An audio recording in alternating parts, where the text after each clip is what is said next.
2 Samuel, chapter 15. Sometime later, Absalom got himself a chariot with horses to pull it, and he had 50 men run in front.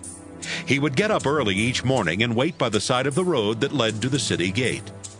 Anyone who had a complaint to bring to King David would have to go that way, and Absalom would ask each of them, "Where are you from?"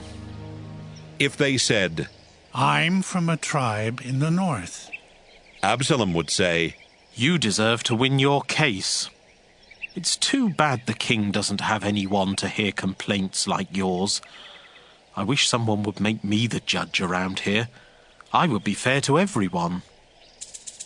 Whenever anyone would come to Absalom and start bowing down, he would reach out and hug and kiss them. That's how he treated everyone from Israel who brought a complaint to the king. Soon everyone in Israel liked Absalom better than they liked David.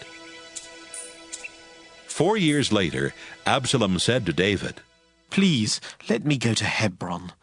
I have to keep a promise that I made to the Lord when I was living with the Arameans in Geshur. I promised that if the Lord would bring me back to live in Jerusalem, I would worship him in Hebron." David gave his permission, and Absalom went to Hebron. He took 200 men from Jerusalem with him, but they had no idea what he was going to do. Absalom offered sacrifices in Hebron and sent someone to Gilo to tell David's advisor Ahithophel to come. More and more people were joining Absalom and supporting his plot. Meanwhile, Absalom had secretly sent some messengers to the northern tribes of Israel. The messengers told everyone, "When you hear the sound of the trumpets, you must shout, 'Absalom now rules as king in Hebron.'" A messenger came and told David, "Everyone in Israel is on Absalom's side." David's officials were in Jerusalem with him, and he told them, "Let's get out of here. We'll have to leave soon, or none of us will escape from Absalom. Hurry! If he moves fast, he could catch us while we're still here. Then he will kill us and everyone else in the city." The officials said, "Your Majesty, we'll do whatever you say." David left behind 10 of his wives to take care of the palace, but the rest of his family and his officials and soldiers went with him. They stopped at the last house at the edge of the city. Then David stood there and watched while his regular troops and his bodyguards marched past. The last group was the 600 soldiers who had followed him from Gath. Their commander was Ittai. David spoke to Ittai and said, "You're a foreigner from the town of Gath. You don't have to leave with us. Go back and join the new king. You haven't been with me very long, so why should you have to follow me when I don't even know where I'm going? Take your soldiers and go back. I pray that the Lord will be kind and faithful to you."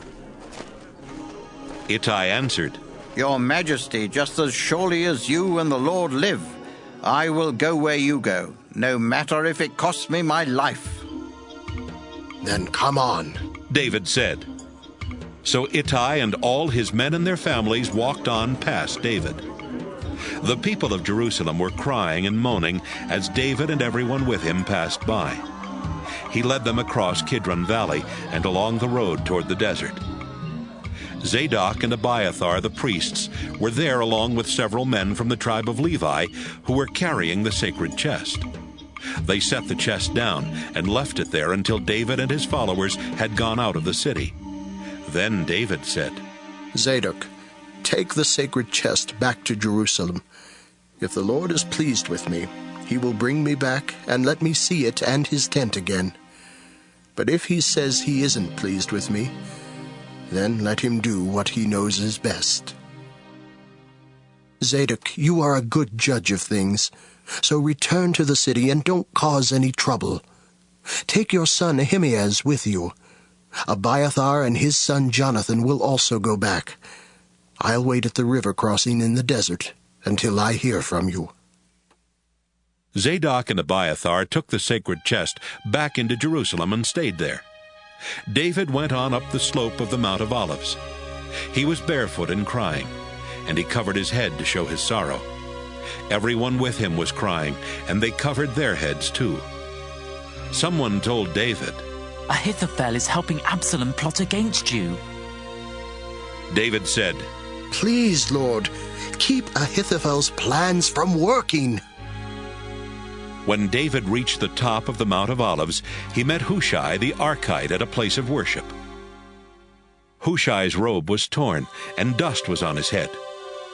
David told him, If you come with me, you might slow us down. Go back into the city and tell Absalom, Your Majesty, I am your servant. I will serve you now, just as I served your father in the past. Hushai, if you do that, you can help me ruin Ahithophel's plans. Zadok and Abiathar the priests will be there with you, and you can tell them everything you hear in the palace. Then have them send their sons Ahimaaz and Jonathan to tell me what you've heard.